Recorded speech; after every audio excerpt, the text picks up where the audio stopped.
forest was alive with the sounds of a high-stakes hunt.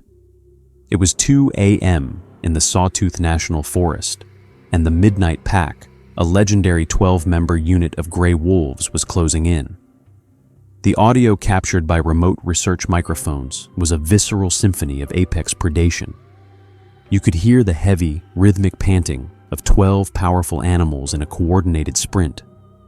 You could hear the wet thud of paws striking the mud of the valley floor, moving in a tactical rhythm that had been perfected over millions of years of evolution. Low, guttural growls served as directional commands.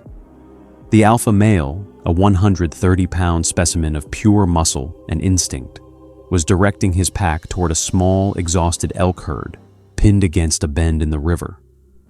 These weren't inexperienced hunters. This specific pack had been documented, taking down a 1,200-pound bull moose just 14 days prior without suffering a single injury.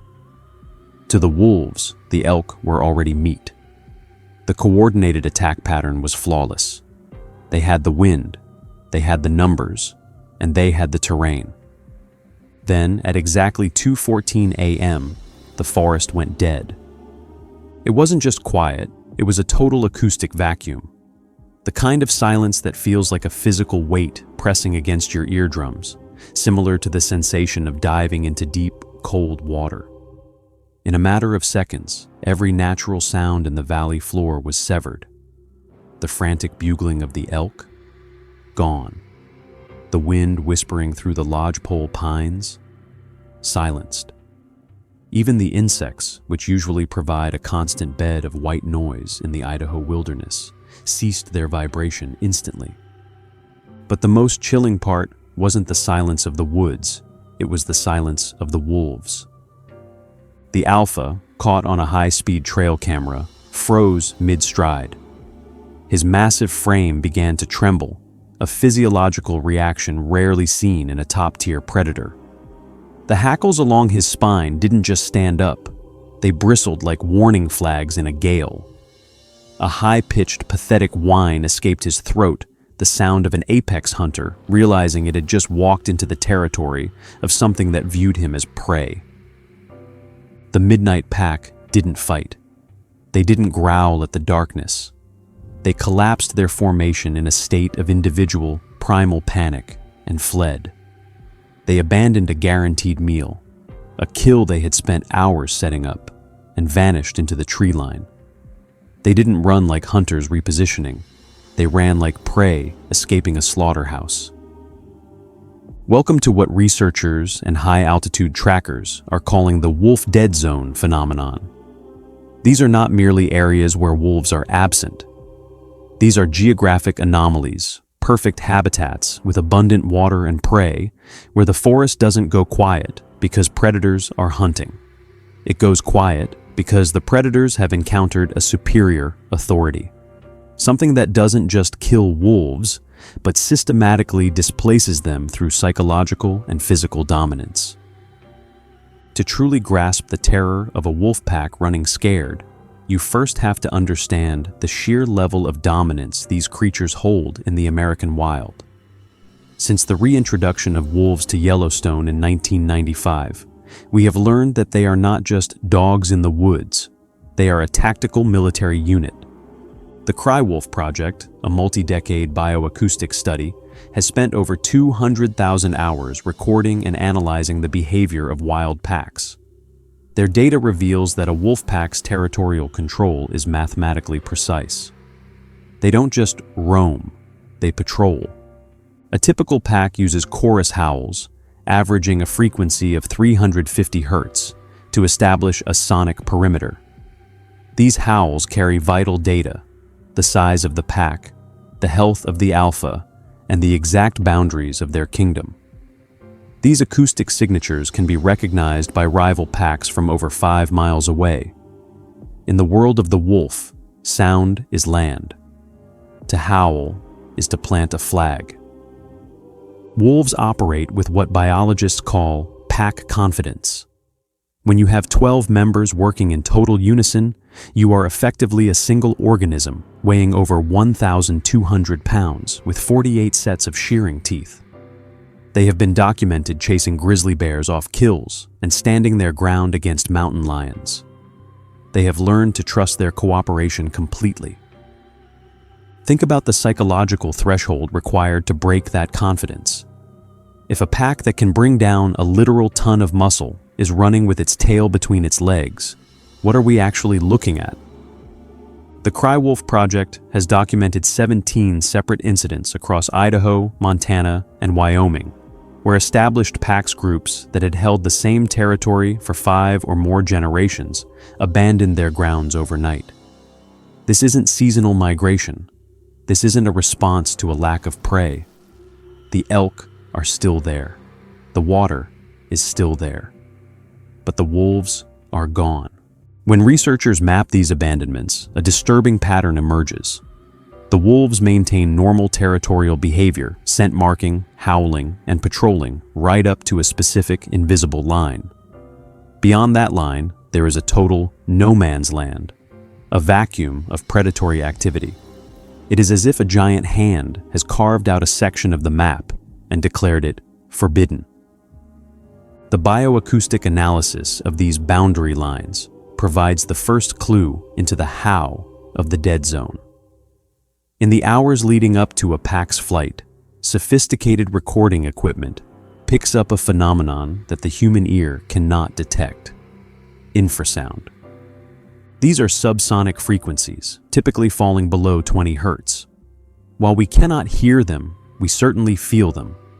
Infrasound waves are large enough to physically vibrate the internal organs and the fluid in the inner ear. In humans, exposure to certain infrasound frequencies triggers what psychologists call the sense of a presence, the undeniable feeling that you are being watched by something malevolent. It causes sudden, unexplainable nausea, cold sweats, and a creeping dread that makes your skin crawl. For canines, whose hearing and sensory perception are orders of magnitude more sensitive than ours, infrasound is a physical assault. Dr. Sarah Mitchell, a lead researcher with the Yellowstone Wolf Recovery Project, has spent years studying these frequency spikes. "We're seeing systematic territorial displacement," she notes in her 2024 report. "This isn't competition between wolf packs. When packs fight, there is noise, blood, and a clear transition of power. This is different. This is a superior territorial claim being broadcast through the very air itself. The wolves aren't losing a fight. They are being evicted by a force that operates on a frequency they cannot challenge."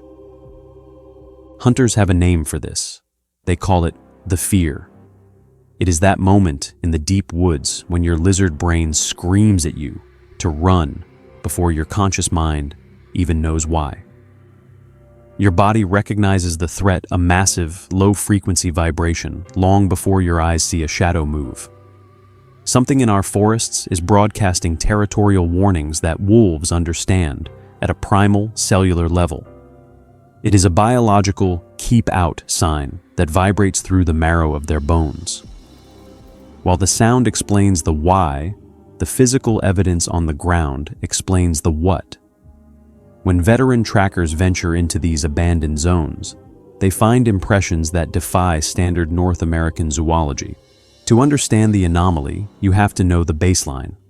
A standard wolf track is a masterpiece of evolution, 3 to 5 inches long, showing 4 distinct toe pads and a symmetrical claw arrangement. In a pack movement, these tracks follow a quadrupedal stagger, a very specific, predictable gait. But in the dead zones, the wolf tracks often tell a story of a sudden, violent halt. And right where the wolf tracks end, the others begin. We are talking about massive bipedal impressions. These aren't the flat, amorphous blobs often associated with Bigfoot hoaxes. These are high-fidelity tracks measuring between 15 and 24 inches in length. They are deeply pressed into the forest floor, indicating a creature of immense weight, estimated by soil compression analysis to be between 800 and 1,200 pounds. The stride length is the most staggering detail. An average adult male human has a stride of about 2.5 feet. An Olympic sprinter at the absolute limit of human biomechanics, might reach a stride of 4 feet. The tracks found in the wolf dead zones maintain a consistent 6-foot stride. Let that sink in. This isn't a creature taking a lucky leap. This is a creature walking with a 6-foot gap between steps. It maintains this stride while moving through dense underbrush, over fallen timber, and up 60-degree inclines without any loss of momentum or change in gait. Trackers have documented intersection points, geographic locations, where wolf trails meet these massive bipedal trackways. In every single instance, the wolf tracks show a panic dispersal. You see the organized single-file line of the pack suddenly break into 12 different directions. Individual wolves, in their haste to escape, have been documented leaping over 6-foot brambles or sprinting directly through thorny thickets they would normally avoid. The timeline evidence is equally compelling. Using moisture content in the soil and the degradation of the track edges, researchers can prove that in many cases, the wolves fled before the bipedal creature even reached the trail. They could smell it or hear its infrasound from a mile away. The tracks aren't a record of a hunt. They are a record of a patrol. The creature is walking its boundaries, and the wolves are honoring them. To see this in action, we have to look at a specific dead zone in the North Cascades, an area locals have whispered about for decades, but which was only scientifically surveyed in 2022. The valley is roughly 40 square miles of pristine wilderness. It has a high-volume salmon stream, a massive deer population, and dozens of natural limestone caves, perfect denning sites for wolves. In the 1990s, 3 separate packs vied for this valley. It was the most contested piece of real estate in the region. Then, in the summer of 1998, all 3 packs vanished. For 24 years, not a single wolf howl has been recorded in that valley, despite the fact that the surrounding mountains are overpopulated with wolves. When a young disperser wolf, a lone male looking to start a pack, enters this valley, the results are always the same.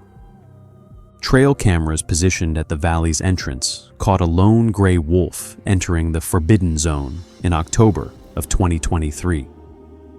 At first, the wolf is curious, marking trees and sniffing the air. But as he moves deeper into the valley, his body language shifts. He begins pacing, a high-stress behavior. He starts whimpering, his tail tucked so tightly against his stomach that he appears deformed.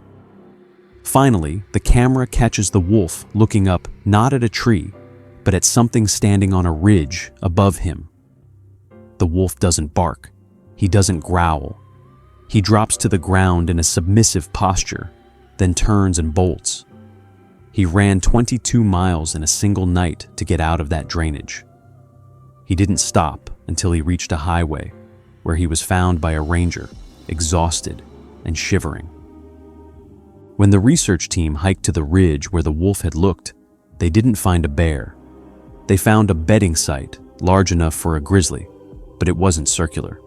It was elongated, and surrounding the bed were stripped branches, thick pine limbs that had been snapped off 10 feet above the ground. No bear can reach 10 feet and snap a 3-inch limb like a toothpick. Perhaps the most unsettling evidence found in these zones is the carcasses. In a normal wilderness, death is messy. When a wolf dies, scavengers, coyotes, ravens, magpies descend within minutes. The bones are scattered. The hide is torn. But on the perimeters of the wolf dead zones, biologists find what they call clean scenes. These are individual wolves found dead with no signs of predatory struggle. There are no bite marks from a rival pack. There are no claw marks from a grizzly. There is no evidence of disease or poisoning. Upon necropsy, the cause of death is often revealed to be blunt force trauma of an impossible magnitude. We are talking about wolves with shattered rib cages and collapsed skulls, injuries consistent with being struck by a high-velocity object like a car. But these animals are found 40 miles from the nearest road, in the middle of a roadless wilderness. Even more disturbing, scavengers won't touch them. The carcasses will sit for weeks in the open air, and the ravens, the most opportunistic scavengers in the forest, will not land on them. Coyotes will give the body a wide berth of 50 feet. It is as if the scent of whatever killed the wolf is still clinging to the fur, acting as a chemical warning that says, "This belongs to me. Do not touch." This suggests a level of territorial mathematics we haven't acknowledged. This creature isn't just killing for food. It is killing to send a message. It is enforcing a border. While the visual and physical evidence is enough to keep most people out of the deep woods, the auditory evidence found in dead zones suggests a level of predatory intelligence that borders on the supernatural. We have already established that wolves use sound to define their world, but what happens when that sound is hijacked? In 2019, a research team in Washington State's Olympic Peninsula, a known hotspot for wolf displacement, recorded what is now famously known as the triple moan. To the casual listener, it sounds like a pack of wolves greeting the moon. But when bioacoustic engineers ran the audio through a 3D spectrogram, the results sent shockwaves through the department. Authentic wolf howls are harmonic rich. They possess a specific frequency structure that scales with the size of the animal. A 130-pound wolf simply cannot produce a note lower than its vocal cord length allows. The triple moan, however, peaked at a staggering 120 hertz. To produce a sound that deep, with that much resonance and lung capacity, the creature would need a chest cavity 3 times the size of a bull elk and a larynx positioned similarly to a great ape, but scaled up to a massive degree. Even more disturbing is the theory of acoustic hijacking. There are documented cases in the Ohio River Valley and the Alaska interior where recording stations have captured coordinated howling. It sounds like a pack of 4 or 5 wolves. However, trail cameras in the exact same location show 0 wolves. Instead, they capture a single, massive bipedal heat signature moving slowly through the trees. Is this creature mimicking wolves to lure them in? Or is it using their own language to tell them that the pack they think is home is actually a trap? I want to hear from you in the comments. This level of mimicry requires a high-functioning brain, one that understands the emotional and territorial nuances of a different species. Drop a mimic if you think this is a learned hunting tool, or monster if you think it's a natural, terrifying byproduct of their massive size. No discussion of wolf dead zones is complete without looking at the geographic ground zero, the Alaska Triangle. This region, stretching from Anchorage to Juneau to Utqiagvik, is the most sparsely populated and rugged wilderness in North America. It is also a statistical nightmare. Since 1970, over 20,000 people have disappeared within this triangle. In any other state, that would be a national emergency. In Alaska, it's a grim reality of life. The missing persons rate here is 4 per 1,000 annually. That is exponentially higher than the national average. But here is the correlation that the mainstream media misses. The disappearances peak in the exact same coordinates where wolf populations hit a hard ceiling. If you look at a heat map of wolf activity in Alaska, there are massive holes in the data. These are thousands of square miles of prime habitat rivers teeming with salmon, valleys thick with caribou, where the wolves simply do not go. Search and rescue, SAR, veterans often talk about the shift that happens when they track a missing hiker into these zones. The dogs are usually the first to tell us, says one retired SAR captain. We'll be following a clear scent trail. The bloodhounds are focused. The German shepherds are working.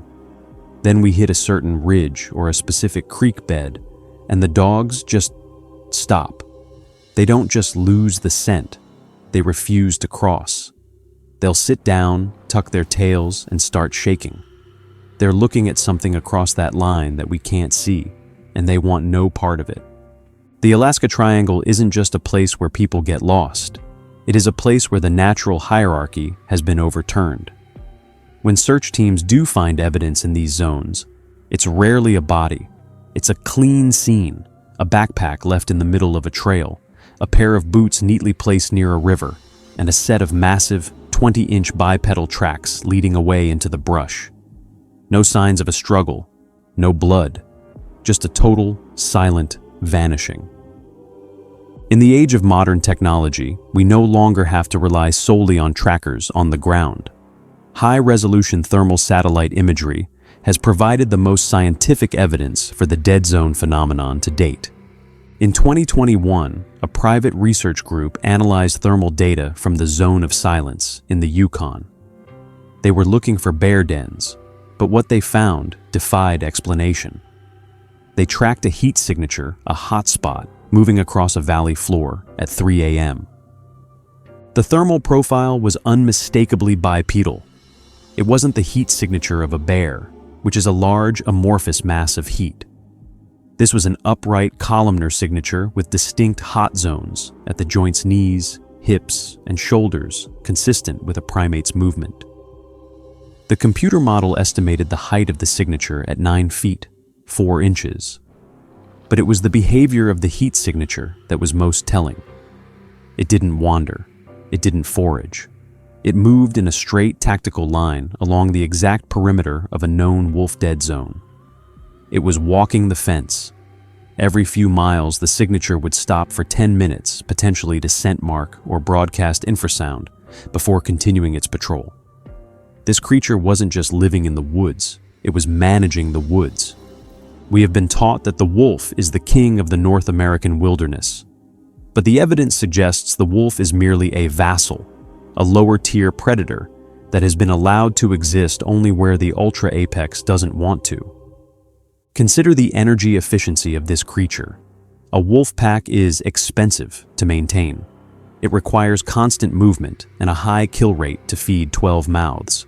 But an 800 to 1,200 pound bipedal predator with the intelligence to manipulate sound and the strength to kill with a single blow doesn't need a pack. By establishing a dead zone, this creature creates a private larder. It removes the competition, the wolves, so that it has exclusive access to the elk and deer populations. It is a biological monopoly. Chemical analysis of soil from rub trees in these zones has revealed pheromones that are not found in any known North American species. The molecular structure is closest to a mountain gorilla, but with a unique chemical tag that suggests a highly developed glandular system used specifically for territorial warfare. This scent, combined with infrasound, creates a chemical fence that keeps wolves and smart humans at a distance. As we wrap up this investigation, we have to face a hard truth. Our wilderness is not as empty as we think. There is a hierarchy in the woods that we are just beginning to understand, and we are not at the top of it. If you are a hiker, a hunter, or an explorer, you need to know the protocol for the dead zone. Your life may depend on recognizing the switch before the fear takes over. The survival checklist. Trust the dogs. If your dog refuses to enter a specific drainage or starts whimpering without a visible cause, turn around immediately. Their senses are tuned to frequencies you can't hear. Monitor the insects. If the constant hum of the forest, the crickets, the flies, the cicadas cuts out instantly, you have entered a zone of active displacement. Recognize the pressure. If your ears feel like they need to pop, but you haven't changed altitude, you are likely being hit with low-frequency infrasound. Your body is being told to leave. The clean kill rule. If you find a carcass that looks untouched by scavengers, do not approach it. You are standing in someone else's kitchen, and the owner is likely watching. The wolves have had 300,000 years to learn these rules. They are the most successful hunters on the continent, and yet they choose to flee. They acknowledge a superior biological authority. Most people ignore the silence until the forest floor begins to vibrate. But you're here because you want to know the truth. The next time you feel that heavy, pressurized silence in the deep woods, Don't be a hero. Be a wolf. Run. What's the strangest thing you've ever heard or felt in the woods? Tell your story in the comments below. We read every single one. If that ending hit you the way it hit me, writing it don't leave the trail yet. Subscribe to Bigfoot ED for evidence first breakdowns of the most unsettling wilderness anomalies. Dead zones, thermal hits, track analysis, and the patterns nobody wants to map. New investigations drop regularly, and this community's stories are part of the casework, so join in and hit the bell so you don't miss the next file.